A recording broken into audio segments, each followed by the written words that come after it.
Di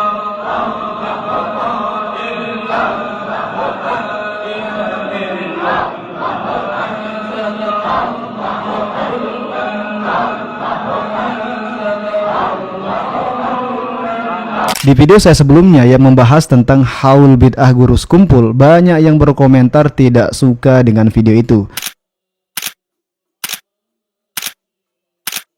Terutama mereka yang merupakan fans fanatik guru sekumpul. Padahal di dalam video itu saya sudah menjelaskan dengan sederhana edukasi terhadap mereka soal jangan terlalu berlebihan memuliakan ulama.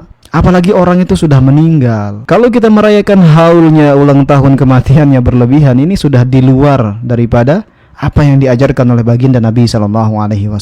Jangankan dari kacamata ilmu, dari kacamata awam saja, kegiatan itu sudah jelas nggak ada faedahnya. Bahkan banyak hal-hal negatif yang tidak kita sadari ada di sana. Di dalam video saya sebelumnya yang dibenci oleh para fans fanatik guru sekumpul ini, bahkan saya menyelipkan cuplikan video dari seorang pendakwah S3 jurusan Tauhid Madinah, yaitu Ustadz Firanda. Namun tetap saja mereka tidak mau menerimanya. Bahkan mereka mengata-ngatai Ustadz Firanda dengan hal-hal yang tidak sepantasnya. Dan kini kita akan membongkar siapa sebenarnya mereka, para pengikut guru sekumpul ini.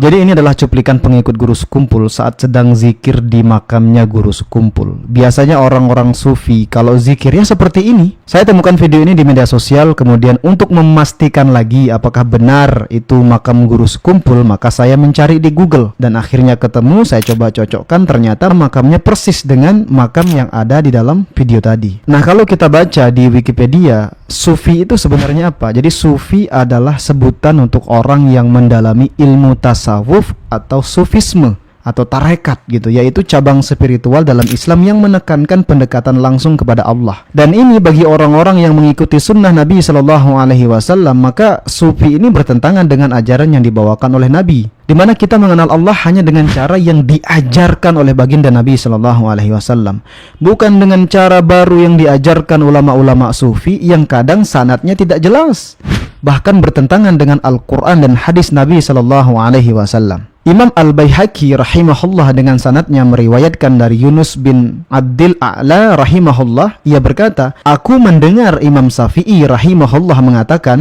kalau ada orang menjadi sufi di pagi hari, maka tidaklah datang waktu zuhur kecuali orang tersebut akan engkau jumpai menjadi orang yang dungu. Kalau kita menyimak pernyataan Imam Syafi'i ini, maka wajar kalau saat ini kita melihat banyak orang belajar sufi, belajar tarekat, belajar tasawuf, kemudian menjadi gila. Ya karena otaknya tidak bisa memikirkan apa yang dia pelajari. Makanya banyak yang menjadi gila, setelah gila kok dianggap sebagai wali. Wali apa? Wali majdub.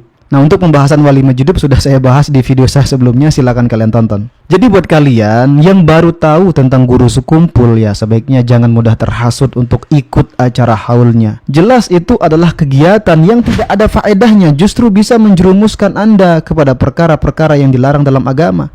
Mending Anda sholat sunnah, mending Anda sibuk untuk kegiatan yang lebih bermanfaat ketimbang Anda kumpul-kumpul, campur cewek cowok, rame-rame berkunjung kepada makamnya guru sekumpul. Bahkan kadang sikap mereka tidak mereka sadari bahwa mereka secara tidak langsung lebih mengutamakan guru sekumpul daripada baginda Nabi SAW. Jelas itu adalah kegiatan yang tidak ada faedahnya, justru bisa menjerumuskan Anda kepada perkara-perkara yang dilarang dalam agama.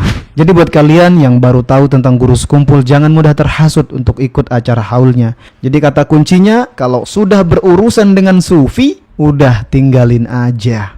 Bikin kelompok, bikin firqah, bikin ajaran seperti ajaran tarekat, ajaran tasawuf. Islam nggak pernah mengajarkan, Nabi nggak pernah mengajarkan. Kemudian dibagi lagi, ini ada tarekat, ada syariat, ada hakikat, ada ma'rifat. Nggak ada dari Nabi SAW, nggak ada dari sahabat. Ini sesuatu yang muhdats, yang baru dalam agama, yang Nabi nggak contohkan. Nggak ada tarekat, syariat, hakikat, ma'rifat. Maka para ulama dalam tasawuf itu awalnya bid'ah dan akhirnya zindiq. Awalnya bid'ah karena Nabi nggak contohkan, sesuatu yang baru dalam agama, akhirnya zindiq. Karena ketika dia sudah membagi menjadi 4 golongan itu, 4 tingkatan, nanti kalau sudah sampai kepada hakikat ma'rifat, kata mereka sudah nggak ada beban syariat lagi, Sudah nggak wajib sholat, nggak wajib puasa. Apa benar begitu Islam? Nggak benar. Sekarang orang yang paling mulia dari seluruh manusia siapa? Rasulullah SAW. Nabi tetap sholat sampai akhir hayatnya. Nabi puasa sampai akhir hayatnya. Dan semua dilaksanakan agama ini. Sebagaimana Allah berfirman di akhir surah Al-Hijr, wa'bud rabbaka hatta ya'tiyakal yaqin. Beribadah kamu kepada Allah sampai datangnya al-yaqin. Maksudnya al-yaqin al-maut, kematian. Nabi terus ibadah kepada Allah. Nggak ada dalam Islam dibagi, oh kamu ini masih baru, kamu ini tarekat syariat kamu. Kalau saya sudah wali, nggak perlu lagi sholat, nggak perlu puasa. Betul, wali syaitan. Yang seperti itu, wali syaitan. Gimana dia menggugurkan kewajiban sholat? Kalau orang mengatakan bagi saya sholat tidak wajib dan sudah sampai hujah, berarti dia kafir, keluar dari Islam. Orang itu keluar dari agama Islam. Kalau dia mengatakan bahwa puasa Ramadan nggak wajib bagi saya karena saya sudah mencapai derajat wali, kafir, keluar dari Islam. Kalau sudah sampai hujah, berarti dia. Ini sepakat para ulama tentang masalah ini. Dan mereka lagi bagi nanti tentang hakikat dan syariat. Dan yang lainnya mereka bagi. Dan juga saya bahas di buku ini. Nggak ada. Makanya Al-Hafidz Ibnu Katsir ketika menjelaskan ayat ini, al-yawma akmaltu lakum dinakum wa atmamtu alaikum ni'mati wa raditu lakum al-islam madina. Kata Al-Hafidz Ibnu Katsir, yang ringkasnya, tidak ada agama kecuali agama yang dibawa Nabi Muhammad SAW. Tidak ada tarekat kecuali tarekat yang dibawa Nabi Muhammad SAW. Tidak ada syariat kecuali syariat yang dibawa Nabi Muhammad SAW. Anda bisa lihat dalam Ibnu Katsir tentang ayat ini, al-yawma akmaltu lakum dinakum wa atmamtu alaikum ni'mati wa raditu lakum al-islam madina. Enggak boleh orang bikin satu yang berlaku agama ini. Yang tujuan mereka untuk mencapai kepada Allah tidak bisa sampai kepada Allah. Semua firqah, semua golongan, semua yang baru yang dibuat oleh manusia tidak akan sampai kepada Allah kecuali dengan apa yang dilaksanakan Rasulullah SAW dan para sahabatnya, baru akan sampai kepada Allah Taala. Itu penjelasan para ulama. Harus jelas dan tegas disampaikan kepada umat ini supaya umat tidak sesat.